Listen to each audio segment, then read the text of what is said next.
Student સુપ્રભાત। આજે ગણિત ધોરણ 1 માં આપણે નવું ચેપ્ટર 8મા ચેપ્ટરમાં આપણે 1 થી 50 સુધીની સંખ્યા દરેક રીતે શીખીએ।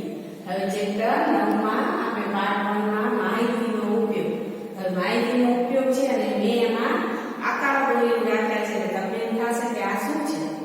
એટલે આ જે ચેપ્ટર જે તમારું છે ને એવું છે કે તમને માહિતી આપેલી હશે એના ઉપરથી ગણીને લખવાનું રહેશે કે આ આકારના કેટલા છે અથવા વધારે કયો છે ઓછો કયો છે એ પ્રમાણેનું આ ચેપ્ટર છે। જેમ જેમ કરાવશે એમ તમને લોકોને ખ્યાલ આવતો જશે। તો મેં અહીંયા થોડા આકારો બનાવી રાખ્યા છે।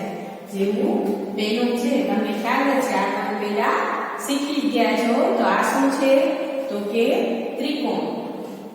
એ લખતા આવડવું જોઈએ ને આપણે કે આ ત્રિકોણ છે, બોલીએ છીએ પણ એ લખતા પણ આવડવું જોઈએ। ખાસ યાદ રાખજો, આ બધું સાથે રાખવાનું છે। પછી આ કેવો છે વર્તુળ અથવા ગોળ, સમજાણું અથવા વર્તુળ। આ તમને થોડું અલગ મતલબ અઘરું પડશે એટલે મેં સિમ્પલમાં લખ્યું છે। આ છે એ શું છે લંબચોરસ, લંબચોરસ। અને લાસ્ટમાં છે શું છે તો કે ચોરસ। હવે આ જે આકાર છે ને એની અહીંયા એક પિક્ચર દોરીને રાખ્યું છે। જો તમને લોકોને દેખાય એના માટે બરાબર દેખાય છે ને? હા, તો એમાંથી ગણીને આપણે લખશું કે આ છે શું છે ત્રિકોણ। હવે જે બીજા કયા ત્રિકોણ તમને દેખાય છે આકૃતિમાં તો કે આયા 1 2 3। તો આની સામે આપણે કેટલા ત્રિકોણ લખશું? કેટલા લખશું? હા, કેટલા તો કે ત્રિકોણ કેટલા છે 3। હવે શું આવે છે વર્તુળ।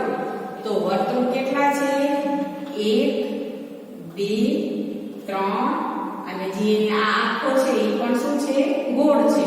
તો 4 અને 5। તો આખા વર્તુળ કેટલા થયા?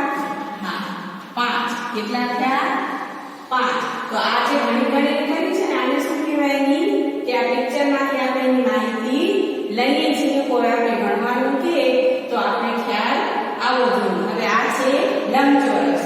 તો પહેલા તો તમને બધાને આ દેખાશે જ, પછી આ જે એના બે હાથ છે એ પણ શું છે તો કે લંબચોરસ। તો લંબચોરસ આટલામાં મને તો 1 2 ને 3 કેટલા દેખાય છે તો કે 3। પેલા આપણે બધાને ગણીને લખી નાખીએ પછી બીજા બધા ક્વેશ્ચનના આન્સર આપશો।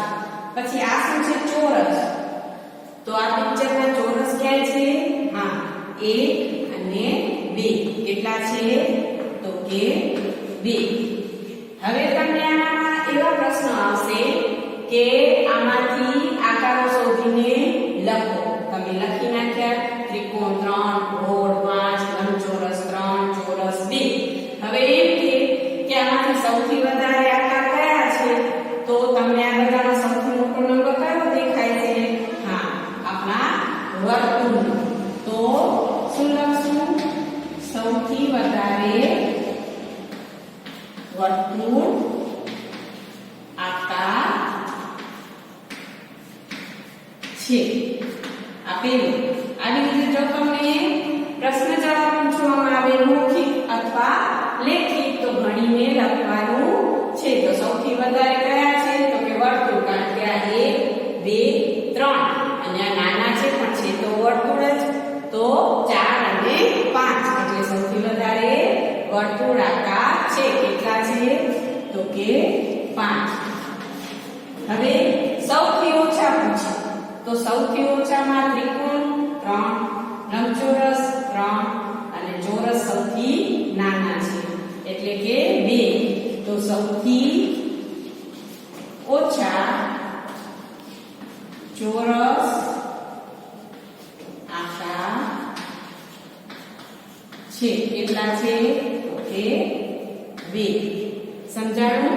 આવી રીતે તમને આવશે। જેમ જેમ આગળ આપતું જશે એમ આપણે કરતા જશું। આ બહુ નાનું ચેપ્ટર છે, પહેલું ચેપ્ટર બહુ મોટું હતું, આ બહુ જ નાનું છે તો આપણું ઝડપથી થઈ જશે। તો નેક્સ્ટ આપણે બીજા સાથેના વિડીયોમાં મળશું।